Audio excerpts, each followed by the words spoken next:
রাজীব কুমার মামলায় সিবিআইকে তুলোধনা সুপ্রিম কোর্টের। আজ সুপ্রিম কোর্টের পর্যবেক্ষণ কি ছিল বিস্তারিত জানবো, প্রতিনিধি মৈত্রেয়ী আমাদের সঙ্গে রয়েছেন।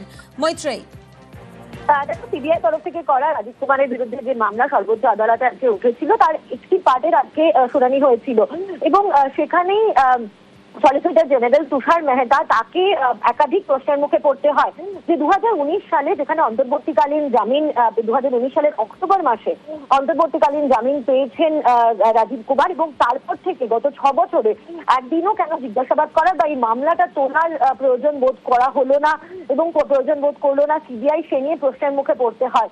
কার্যত এদিন দেখা যায় যে সলিসিটর জেনারেল তুষার মেহতাকে কাকুতি মিনতি করতে যে মূল যে মামলা রয়েছে অর্থাৎ সিবিআই এর তদন্তকারীদের আটক করা এবং সিবিআই এর আধিকারিকের বাড়িতে হামলার যে মূল মামলা রয়েছে সেই মামলার সাথে এই মামলাটিকে শোনা হোক।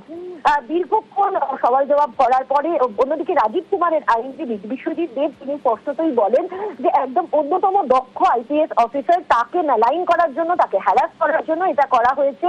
2019 সালে তিনি অ্যান্টিসিপেটরি বেল নেওয়ার আগে তাকে হাউন্ড করেছিল সিবিআইরা, কিন্তু যখনই তিনি অ্যান্টিসিপেটরি বেল পেয়ে যান তারপরে 6 বছর ধরে তাকে একবারের জন্য জিজ্ঞাসাবাদ করা হয়নি এই মামলায়, যেখানে তিনি বারবার করে চিঠি লিখে অনুরোধ করেছেন যে তাকে জিজ্ঞাসাবাদ করা হোক, কিন্তু তাকে জিজ্ঞাসাবাদ করা হয়নি। ফলে এখান থেকে বোঝাই যাচ্ছে যে এটা শুধুমাত্র তাকে হেনস্থা করার জন্যই করা হচ্ছে।